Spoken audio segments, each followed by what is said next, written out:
The Spirit, let's talk about some of the things of the Spirit. The Spirit itself is what is in communication with God. When God speaks to you, he doesn't speak to your ear. He doesn't use this outer ear or even the inner ear to necessarily speak to you. Okay? He speaks in the Spirit and through the Spirit, so he speaks into you and then you realize it. Okay? Now, as I said, you are a spirit, you have a soul, and you live in a body. Now, the Spirit is that part of you which is connected to God. Now, again, I'm talking from a born-again perspective. Because you are connected to God, there is a lifeline, okay, that has you connected to God, by which his Spirit flows into you, and now you have life. Okay? And that life you have is not this, what would be called bios life, but you have what is called Zoe life. And that life is the life of God. It's the same life that God himself has. This is, when I said earlier, Jesus is the vine and you're the branch. The same life that's in the vine flows into the branch. You do not have a different type of life. You have the same life that is in Jesus. His life flows through you. That's why everything he has is yours. Right? Again, in medical science, just to give an analogy here, in medical science, if a person, there's various reasons for it, but if they have if their body is weakened to the point where they cannot produce strong, healthy blood, then they have to have constant transfusions. Well, they've even gone so far as to be able to hook a person up to another person constantly, not as a transfusion, but as a constant transfer. And now this life system is going through both people, and it's just like an extended single life. Does that make sense to you? Do you understand what I'm saying? In other words, it doesn't just make a cycle through the one person. Now it's making a cycle through the other person and back to that person. It goes all the way through. And they hook these people together that are they're acceptable to one another. In other words, the other person's body can accept that person's blood and there'd be no problem with it. And the person that can produce strong, healthy blood can do so at a rate which will cause the other person, it helps kickstart their system and can actually cause stronger blood to be produced in the weaker person. Does that make sense? It's exactly the same thing with Jesus, right? His life flows through you and into you, and that life that flows into you brings with it everything he has and is. You got that? So if you can think along those terms, you can start to realize, then if he can heal the sick and his life is in you, when you touch them, his life goes into them. That's all healing is, right? It's really just that simple. Now, the key is learning to let, and this is not too much of a diversion, but the key is to learn to let the life that is in your spirit out through your flesh and into someone else. But it is also important that you know how to let it out of your spirit into your flesh, right? And when you learn to let the Spirit of God out of your spirit into your flesh, then that's whenever you learn how to get well for yourself and stay well. And then when sickness tries to come, you just stay well. Amen? And that's called divine health. And that's a step above divine healing. Amen? It's great to get healed when you get sick. It's even better not to get sick. Amen? So, now, and if you can lay hands on another person and they get well, then you ought to be able to stay well yourself. Right? So, and if you can do it at any time, then obviously any time you needed that life, it should be easily to flow into you. Now, we'll get into more specifics as we go along. Now, I want you to get this, that in this, and again, I probably should have drafted somebody to come do the artwork up here, because some of my students have seen my artwork. So, but we'll just start with a person and say, okay, here's their head, and here's their body, here's legs, and arms. See, I tell you, look at those arms. That's a Neanderthal there, isn't it? So, okay. Now, but let's say we have this person. Now, what does this person's spirit look like?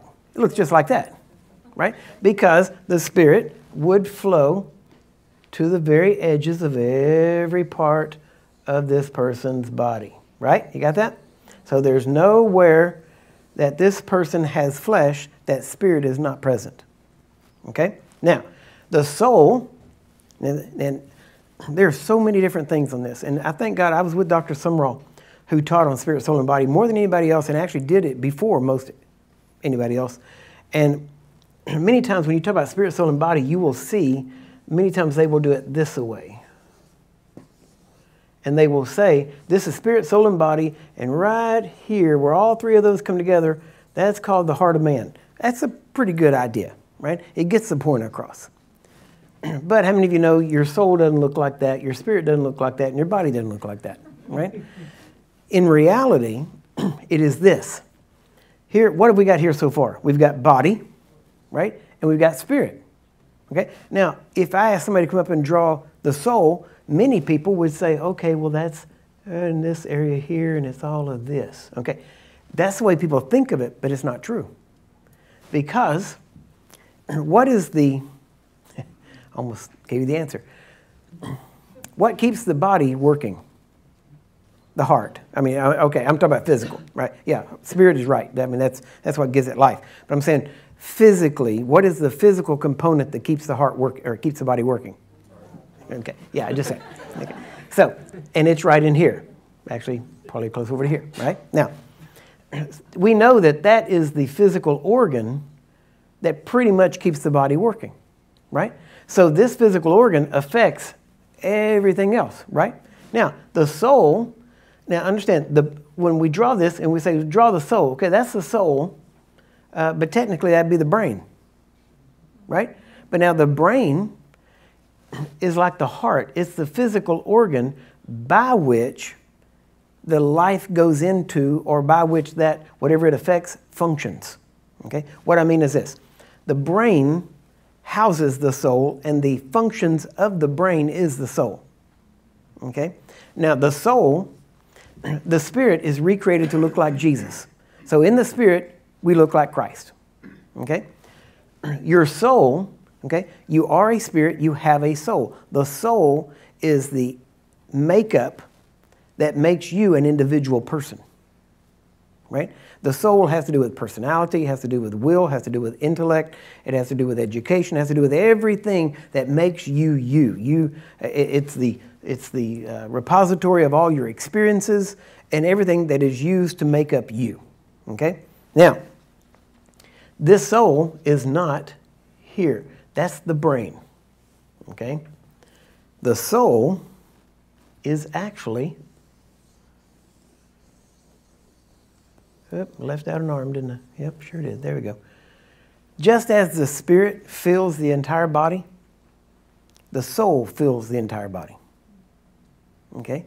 Now, when it does that, now that, as we know, the heart keeps the body working. Well, the brain here is a physical organ, but the soul functions, and the brain is the center. We'd say that the heart, the physical heart, is the center of the physical body. In other words, it's the command center, you might say, of that physical body.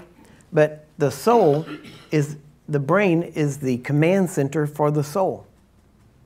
And so when you see this, but now notice, it's just the command center, but the soul covers every area.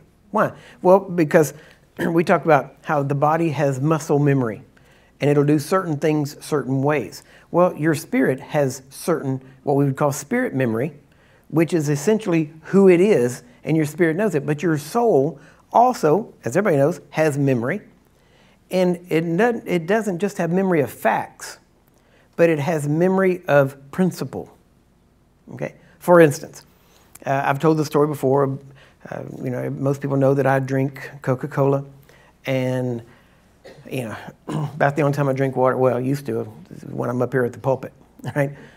I try to drink more, but when I go to a grocery store, when I stop at a gas station or something, and I go in, I automatically move toward the soft drink, to the refrigerator there. And even if I don't know where it's at, I'm automatically moving toward it because I know about where it's going to be. And if I've been there before, I automatically move right to where the Coca-Cola. I don't have to walk in and then walk down and look and say, okay, which one? See, I'm not making a decision. It's already made. Why? Because my soul has memory. It knows what I drink. It knows generally where they keep it. You can almost always tell where it's going to be. So your soul is functioning at a higher level than just memory, and rather than just facts. Okay? Now, the reason it does that is because it is connected with the spirit and with the body. Now, The spirit, again, I know I'm bouncing back and forth here, but I'm trying to give you an overall as quickly as I can. The spirit is the part that is connected to God. Now, here's the thing. The spirit knows, okay? And according to 1 John chapter 2, verse 20, the spirit, the real you, knows everything. You got that? Right now, your spirit knows all things, okay? There is nothing your spirit doesn't know.